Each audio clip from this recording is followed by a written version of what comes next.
Place Saint-Louis, tout près du musée Rolin, les vestiges d'un caveau maçonné avec son dallage en pierre. Ce qui reste du tombeau de Nicolas Rolin, l'un des personnages les plus illustres de l'ancien duché de Bourgogne. Un objet retrouvé sur place par les archéologues permet de l'identifier, cet éperon doré.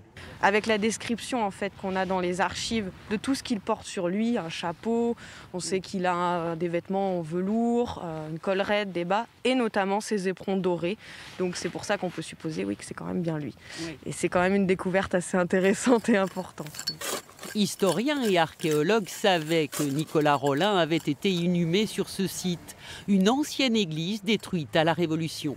Dans le caveau où 8 dépouilles ont été retrouvées, tout ce qui a pu être prélevé va maintenant être analysé. Les vestiges, on va dire funéraires, les ossements humains ont été démontés de manière très propre et archivée. Et donc, ils vont faire l'objet d'une étude en laboratoire par l'anthropologue de l'INRAP, Carole Faussurier. Et deuxièmement, les objets, les quelques objets en fait, que les pilleurs nous ont laissés vont être envoyés donc, dans un laboratoire de restauration. Ils rejoindront les collections du musée.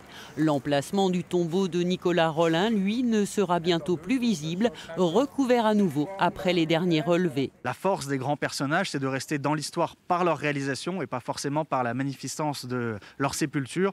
Donc on reconnaîtra et on se souviendra de Nicolas Rolin par ce qu'il a fait pour Autun, pour Beaune, pour la Bourgogne en général, et pas forcément effectivement par sa dernière demeure. Un symbole quand même, cette place sera le parvis du nouveau musée Rolin dont l'ouverture est prévue en 2024.